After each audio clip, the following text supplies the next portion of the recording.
Hello, everybody, and welcome to another edition of Magic Mike's Plus One Plus One. Proudly sponsored by CoolStuffInc.com, CardHoarder.com, Alter Sleeves, as well as Twitch subscribers and Patreon supporters just like yourself. I am Evan Irwin. We get started each week by saying hello to all of our guests this week. First up, this will be MTG Nerd Girl. Hey, guys. Ruben Bressler. Hey, how's it going? And then CovertGoBlue. Hi, it's me. It's CGB. It's Hi, him. CGB. It's CGB. He did it. Yeah, good to see you. Nice. All right, that said, if you missed our pre-show, subs to this channel get access to our NSFW version, our patrons rather. And with that, we're going to get a start to the show. Now, you can be involved in the show with our next guest at our next Plus One Plus One, which will be Alias V. So you can put a question down in the comments below. Ruben will pick his favorite, and they'll get $50 worth of anything at CoolStuffInc.com, And we'll ask that question. We'll ask that question for sure. But to get us started here, Mr. CovertGoBlue, I guess first question, I guess sort of a little bit of background, how you got started, some of that action.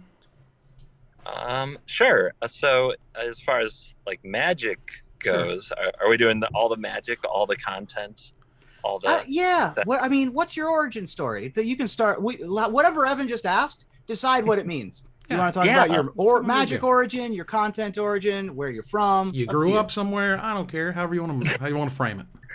Yeah.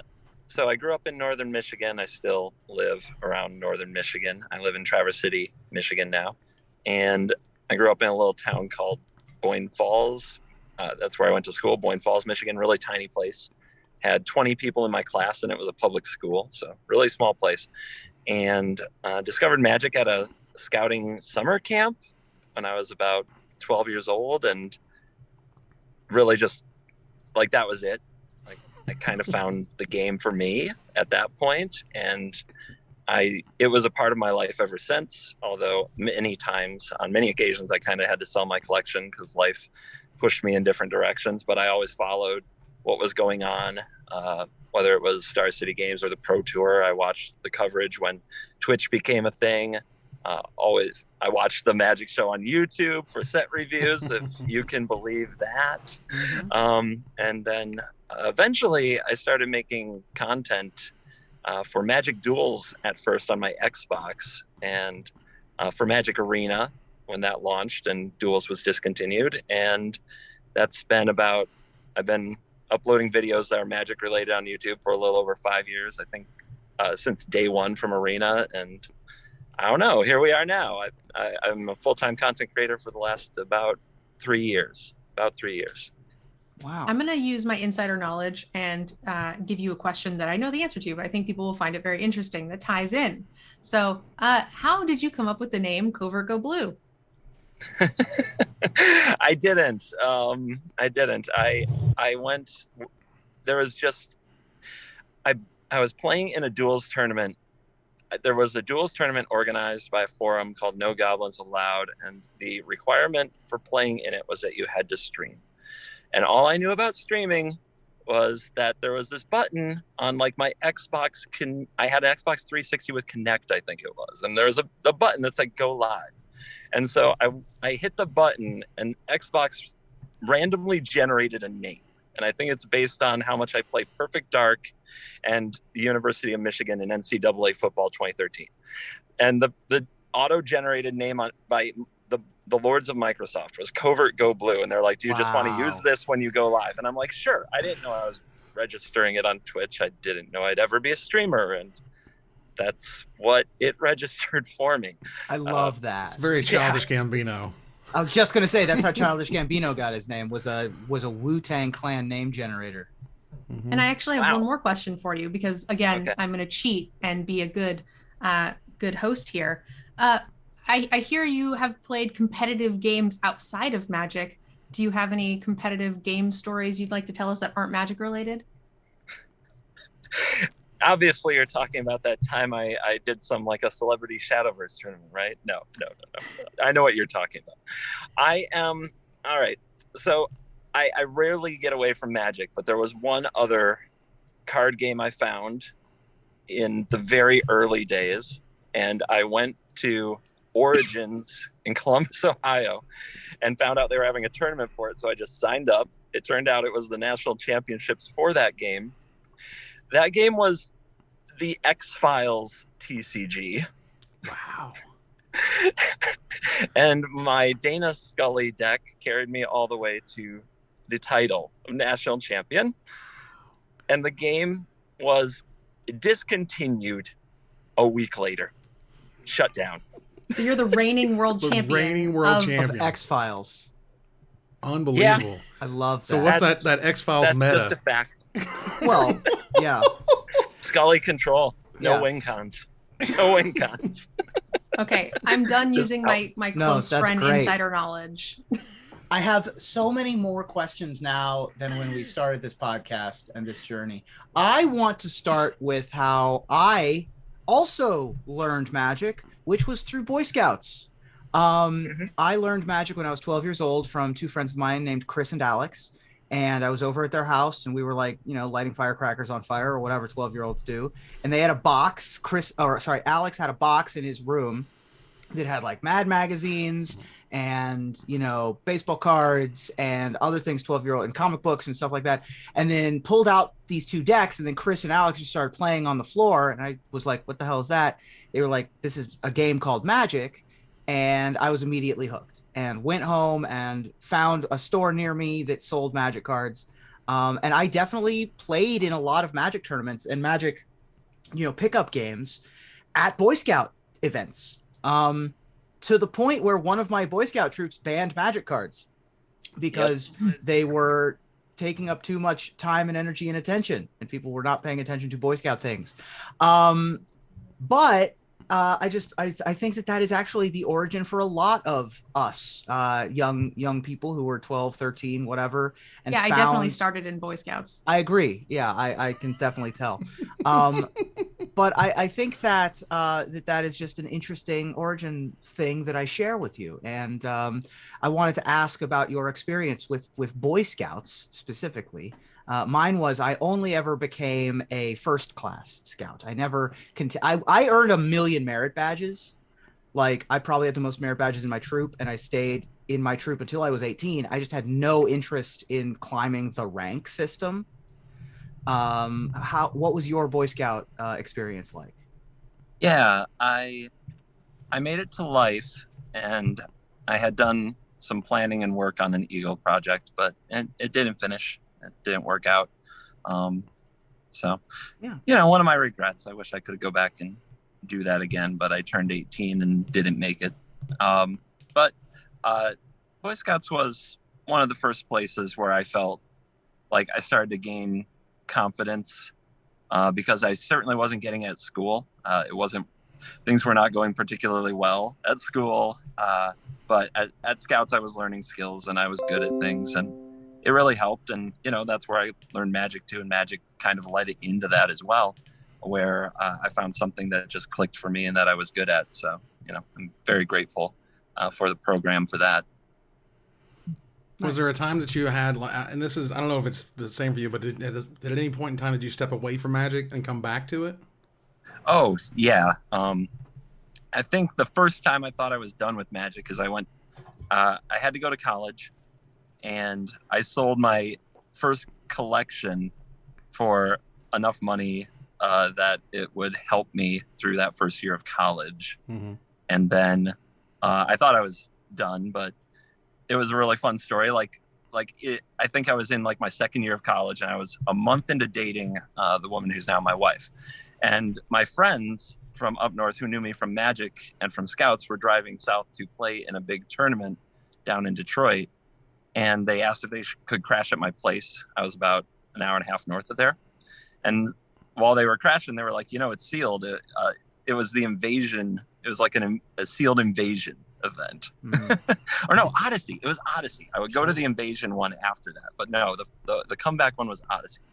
And it was back when the pre-releases were very big events. They weren't not every store got a pre-release. Like, only a couple stores in the state got a pre-release, and they were, the main event was like, 300 to 400 people with big prizes. And they told me I should go with them. And I realized I'd have to explain to my new girlfriend what Magic was. And she thought it was very weird. But I did end up going with my friends, and then I came back and I won the main event at that event.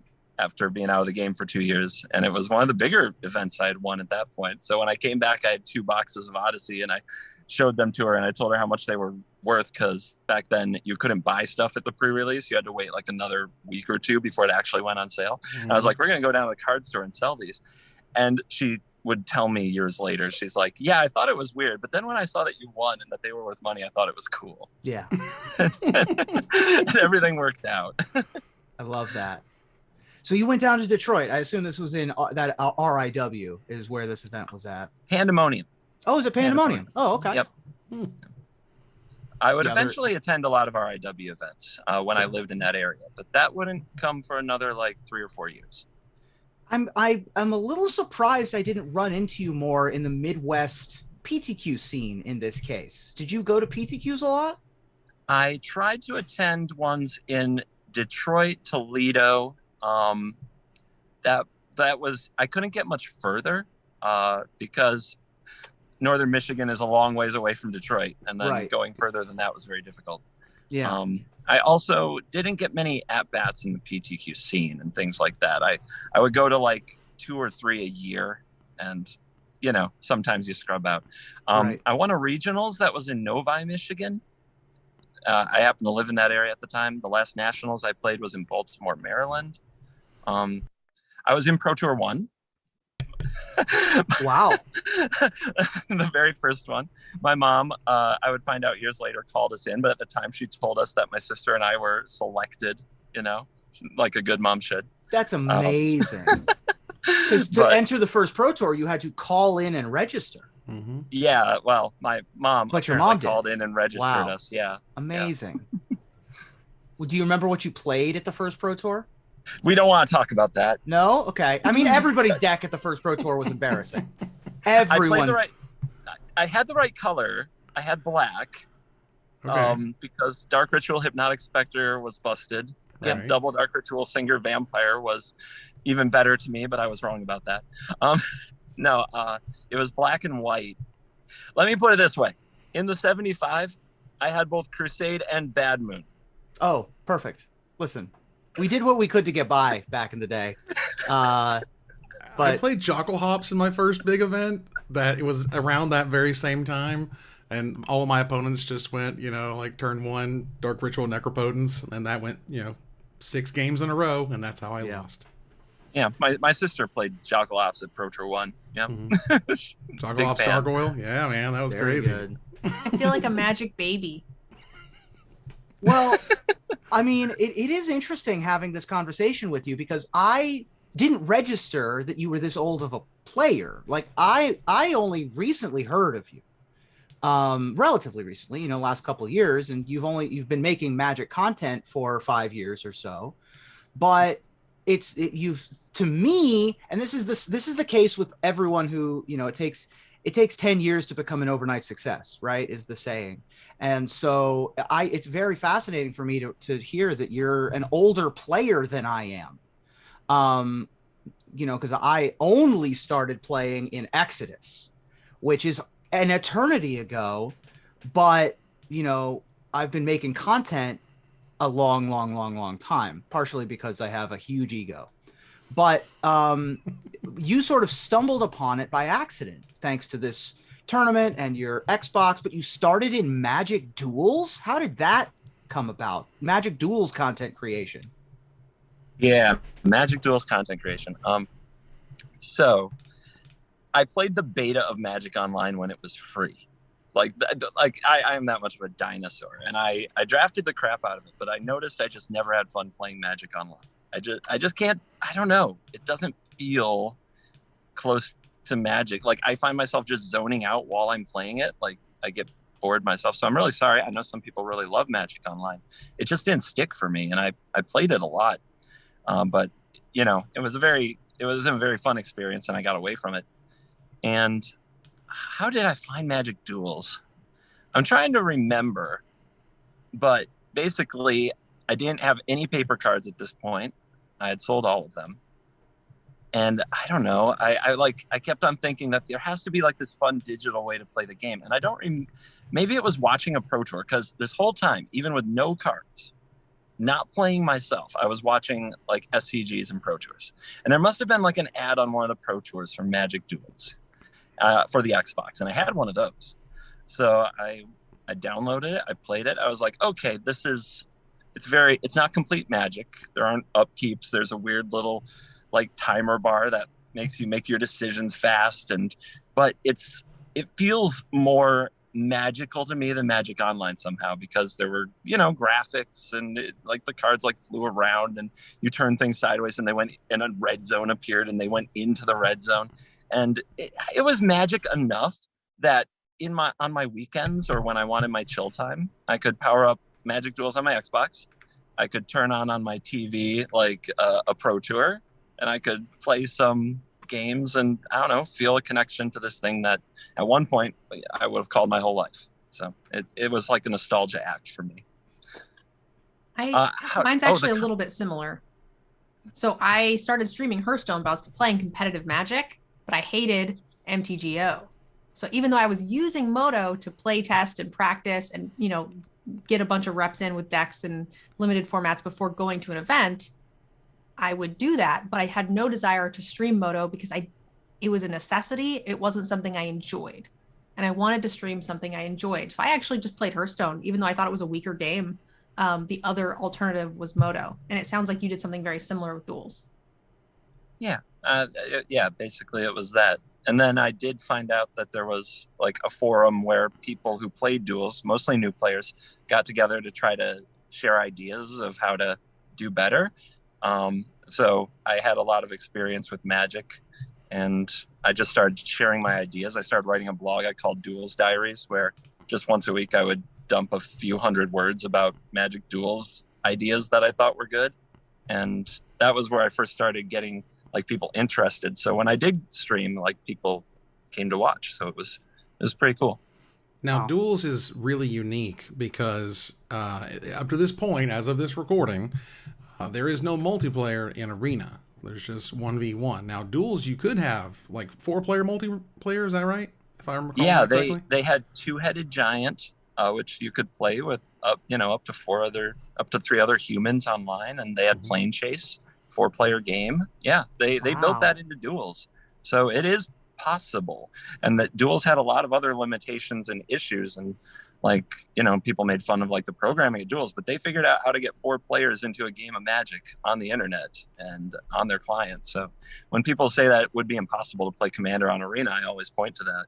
Oh yeah, that's always been the rumor, is that they've been working on the multiplayer thing for like in the background for years now because they just can't crack it or whatever. And you're like, but Duels was there. Now, did you stream or play a lot of that multiplayer Magic? No, I didn't. I didn't know I didn't really play any Commander or Two-Headed Giant or Plane Chase at all. I was very sweaty, like 1v1 battler, but they only had best of 1 available on Duels. Mm-hmm. So one of the biggest things I got a lot of flack for when I started streaming Magic Arena was that I only play best of 1, but like Duels beat that into me, and I came in like, if I had a sideboard, I would destroy these noobs, like I got unlucky, but all that kind of got beaten into me by Duels because there was no option for a sideboard. And now years later, like I don't want to go back. I love my best of 1. I love having a perfect 60. I love 1 game and you're out. So I genuinely enjoy it now. Hence the, I guess the content nickname, the 1 in best of 1. Yeah. All that branding stuff. Mm-hmm. Best of 1's just better for content creation as well. That's why I tend to stick with it as well. Because the same people who are like, oh, you're not playing best of 3, you're boring and a schmuck and you don't know how to play Magic. Also, they expect you to say hello to them and notice their subscriptions. And if you don't, they also get very mad if you're not like paying enough attention to them. So it's like best of 1 gives you that freedom as a content creator to be able to focus on other things and stop after a game. Because if you best of 3 and you're locked in for a 45-minute game, like it's really hard to do what we do. For sure. I have found that to be way more fun. Best of 1, just go, bam, bam, bam. It's very, very entertaining. Do you actually play any best of 3, or have you fired it up once or twice and been like, Yeah, it's not for me. I've played a few of the competitive events whenever I qualified for them. Last year I did a lot more. This year I haven't really done very many. So no, it's now been a few months like probably like 5 or 6 months since I did a best of 3 at all. I feel like when you go from best of 1 to best of 3, you can completely tell the hand smoothing that goes on, because you get real hands in best of 3. Mm. That I also have grown to a point where I notice that and miss it. Yes, I am addicted to smooth hand algorithm. Yes, I like please. all of my hands to be just We snap need to keys at all moisturize. times. They snap like 95% or whatever hands are just snap keeps at this point, and that's just where we're at. Mm-hmm. That's Amazing. great.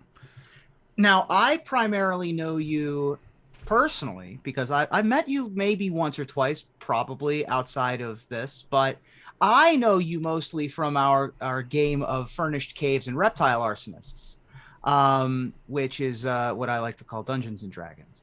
And we played together in the Magic universe, which was, you know, a sort of a Vorthosy thing. Do you like the story? Is that any part? And that's a weird way to phrase that. Do you have any emotional connection to the story? Or is that sort of like completely outside of the realm of what you're interested in? An interesting way to phrase it, an emotional connection to the story. I can tell you some of the stories that I loved, and I can tell you stories that I did not love. On board. Yeah. But it is very passing, and it's kind of like certain kinds of subject matter just draw me in. And also, like, the longer the arc, the less interested I seem to get. So my favorite story from the Magic lore is the Gitrog monster story. So like a self-contained, you know, just one village in Innistrad dealing with this supernatural thing. Yeah. I think it's a wonderful story. And I enjoyed arcs like Kaldheim. Strixhaven wasn't too bad, you know, like those kind of stories were fun. Every time it feels like we're going to Marvel Universe meets Magic the Gathering, like with the really long Nicole Bolas arc. Like, you had me at first. The longer it got, the more it lost me. And the Phyrexian thing is doing the same thing. Like, I haven't read the Brothers War lore yet, even though it's been out for a while, because I just feel I feel like I already have in my head a lot of what's going to happen, and it's been drawn out for about 3 sets, and I'm already not as deep, I guess, if that makes sense. Yeah. Yeah, I definitely feel that. I mean, it's like I would usually rather watch an Ant-Man than watch an Avengers movie, right? Like, yeah. I like the smaller stories. The Gitrog monster story is one of the best. One of my favorites is the Slimefoot story, which was its own little microcosm inside of a different thing. Yeah, I definitely feel that for sure. Did you like the old school stuff? Did you read the books, any of that stuff? I had the books back in the day that you could like send in the little card on the back and get a mana crypt or an arena. Yeah, right. Yeah. I remember I read those, but I don't remember them well. You know, I couldn't tell you much about the characters, what happened in them, to be honest. But my wife and I did make a series for a while called CovertGoBlue, where she would like read the lore and I would react, and we had an animator animate it. And I think those are still on the channel. And that was the most fun I ever had with the lore, was like making content around it. I find that making content around things usually makes them more fun if it's something, you know, if it's done in a way that's really that I would normally enjoy. Like, making content just kind of doubles it, so to speak. Kind of like doing the D&D show was very, very fun. And yeah, that's usually how I connect to stuff, is trying to make fun content around it. So, you know, how do you feel like you sort of, because you said you started with sort of Xbox streaming and whatnot. Was that on Twitch at the time, or was this through like Xbox Live or something? Yeah. Xbox Live, and would connect you to Twitch, and you were just on Twitch, which I only really knew from watching like SCG coverage and the official Magic broadcast. I didn't watch any streamers at the time, so it was kind of like, okay, I guess this is happening, but I didn't think too much about it. It was like a few people stopped by, said hi. It was Magic Duels. It was its own category on Twitch. It wasn't even in Magic the Gathering. It would have like 12 total viewers a good amount of the time. So it wasn't a big deal. But yeah, that's how I just kind of got into the culture, or at least into the public eye. And now you're a multimedia specialist. And it seems like now more than ever, you sort of have to make content for many different platforms in order to sort of get your foothold in. People who specialize in just one thing kind of get lost, I've found. And so you have a big YouTube, you have a big Twitch. Like, how do you balance trying to, and I assume that you also participate in until it goes away, Twitter, and then like things like Instagram or TikTok. I don't know what your balance looks like in trying to build the CGB brand, but how it seems like you thrive on making content. But what is it like trying to keep all of those plates spinning? I try to stay just really connected to the things I'm enjoying the most, but I do think everybody has to. You should try to diversify content and where you're posting and things like that, but you should have a home, your home audience, your core thing. Mine is putting up a video, usually best of one standard, on my YouTube channel every day. Yeah. If I don't do anything else, I make sure that happens. That's home. That's kind of the value promise to my fans and the people who enjoy the channel that I strive to keep to the best of my ability. And then the other things that I get into, I just try to make it fun. Like, I haven't been streaming on Twitch as much because I've actually been doing content for other channels on YouTube as well. I've got a Commander channel, CovertGoBlue, that I started this year. That's very fun, but I mean, it is like I show up and I remind them pretty often. The crew likes to talk about business and that, and I remind them pretty often, like, it has to be fun. Like, we're primarily doing this for fun, and we'll see where it takes us. I haven't been streaming as much on Twitch, and that was a schedule I kept a lot for about 3 years. Was at least I had certain days that were especially for Twitch, but I'm trying to be flexible with that and figure out exactly where I need to be. But you have to have a home, and you have to have kind of the true north, I guess, that is, this is what I am as a business to a bunch of people out there. This is what can make a big difference in their day. And I make sure I do that. And then I try to follow, it sounds really corny, but then you just kind of follow your heart and your instincts on what else you use your time and your platform for. So something that I noticed, I was actually talking to a friend of mine about it, and I was like, this whole 30th anniversary edition hullabaloo, all the drama, all the videos, all the hot takes, all the spicy hot takes, all the stuff going around everywhere, and I was like, you know what? CovertGoBlue has never said a word about this product, and I'm curious if you do that on purpose. Now, obviously it doesn't matter, but I'm curious. Did you stay out of that kind of mess for any particular reasons? I never said a word about it on, like, the home. My home, which is the main YouTube daily videos. I did a stream where I talked about it.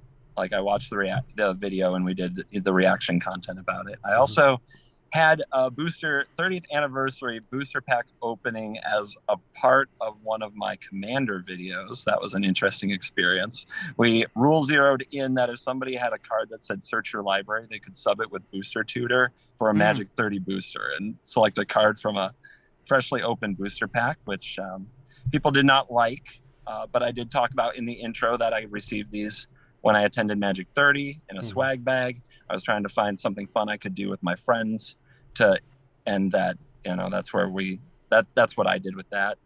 People still didn't like it, lesson learned. But as far as, like, was that intentional that I don't talk about that on the daily videos content? Yes. You will rarely find anything about a drama or controversial subject. I have found that my audience that watches that content, there is a lot of content out there if they want to get into the drama. I know Magic Mike's, you guys, I've listened to you cover the things of the drama, the scene of Magic the Gathering for I don't know how many years now, for a really long time.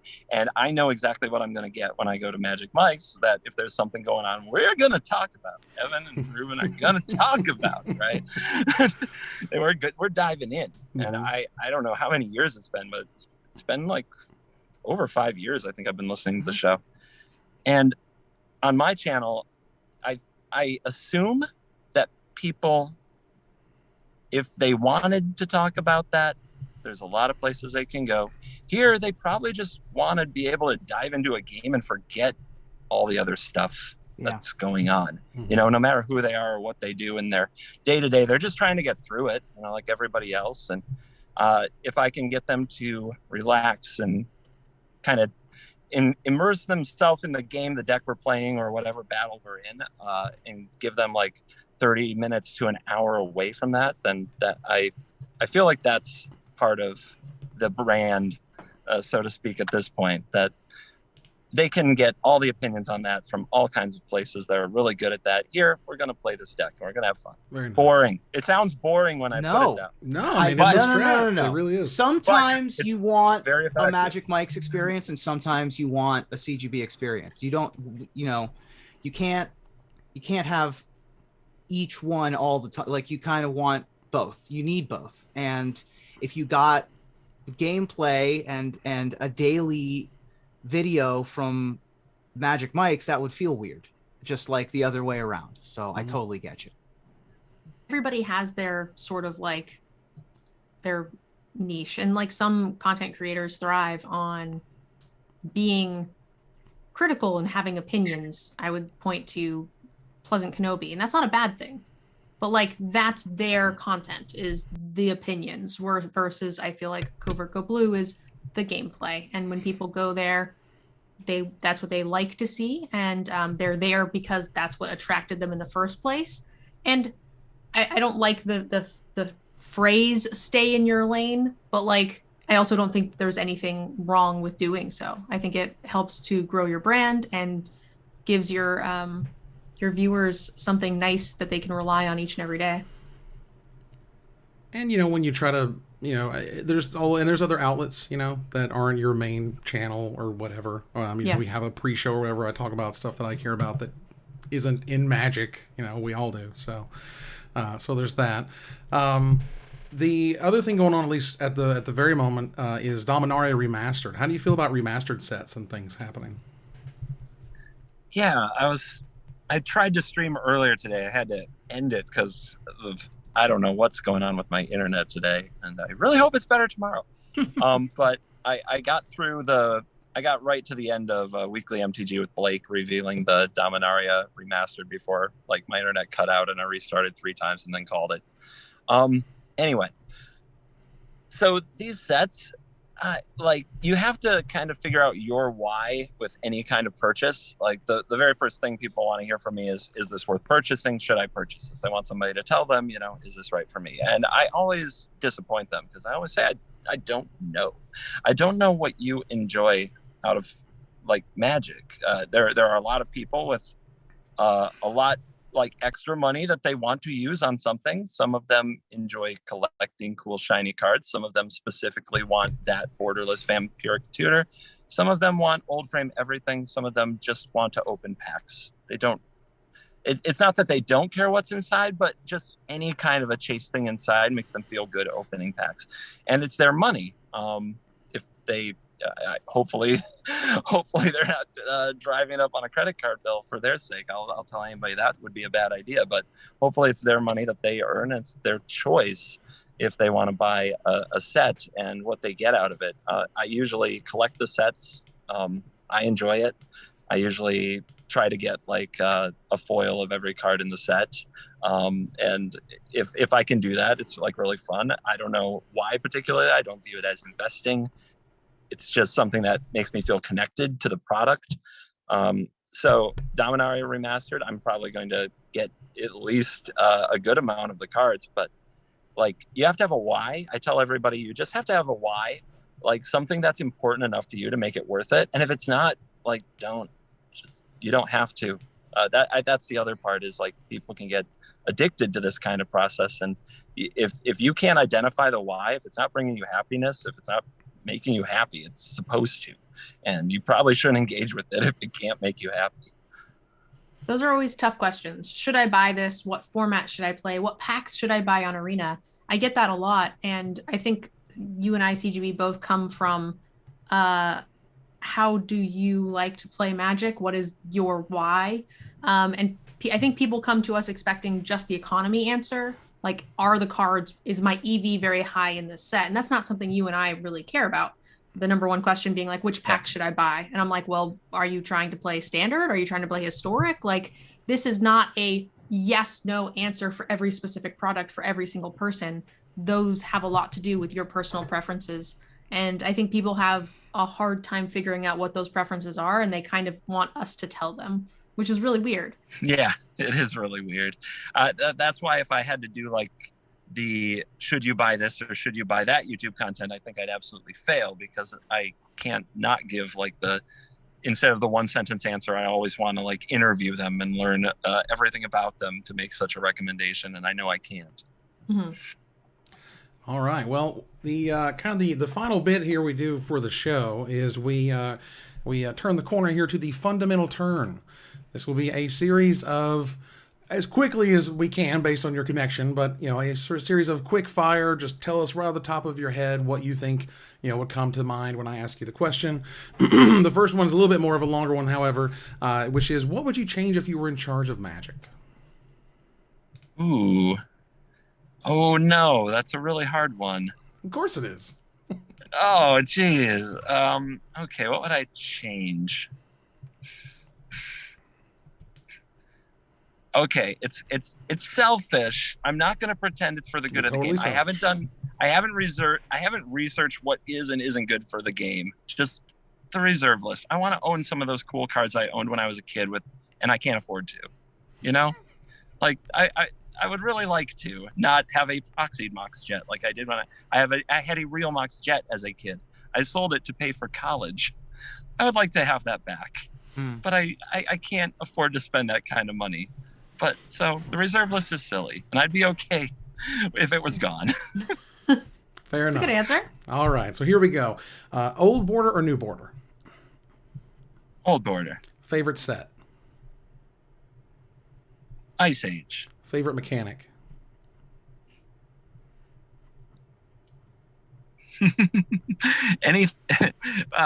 Trying to think of a mechanic that just says draw a card. Can we just keyword that? Yeah. Cantrips. There you go. Got it. Yeah, cycling. Cycling's a good one. Favorite deck? Blue, white control. Any format. Card you wish you never got rid of? I just talked about a Mox Yeah. Jet, but it was my Ancestral Recall. Best I want that advice. one back. Best advice you repeat?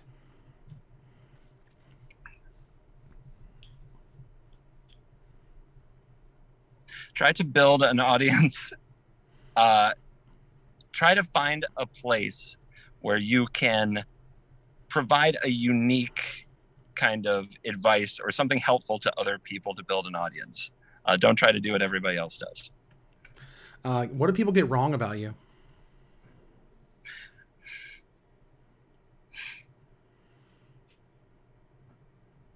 What do people get wrong about me? Well, I think that they believe that I'm a product of Arena and that I only grew successful playing kind of brain dead best of one. But I've played Magic for many years and been a fan of the competitive scene. So I don't think most people know that about me. What do people get right about you? I am a little bit of a jerk. What makes you happy? Magic. Failure means? Not posting a video tomorrow. And lastly, success means? Making my fans happy. Very nice. Very nice. Well, that ends another live episode, or at least a canned episode of Magic Mike's +1+1. Thanks for joining us here to discuss all things Magic. Thank you, Nerd Girl. Thanks for having me, guys. Thank you, Ruben. Thank you. Thank you, CovertGoBlue. Thank you guys. You're cool.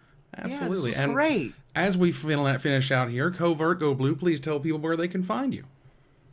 So I'm CovertGoBlue on Twitter. If you search YouTube for CovertGoBlue, you'll find my channel pretty easily. If you're interested in Commander, CovertGoCrew is the name of the channel where we do our Commander content. And on Twitch, CovertGoBlue. All over the place, CovertGoBlue. It was a great name, actually, because nobody's taken it for anything. Mhm. Very, very unique. That said, we move on here to our final slide. I want to thank our sponsor, CoolStuffInc.com, our co-sponsors, CardHoarder.com and Alter Sleeves, my co-host, MTG Nerd Girl and Ruben Bressler, our special guest, CovertGoBlue. You guys for watching and listening. I hope you support us at patreon.com/magicmics. Please follow, like, tweet, favorite, share, subscribe to everything social that tells people we exist. Catch us online on our Discord, twitch.tv at Magic Mics, on Twitter at Magic Mics Cast, our Magic Mics subreddit, and like the Magic Mics page on Facebook. Or join us here next week, same time, same place, for another episode of Magic Mics +1+1. Good night, everybody.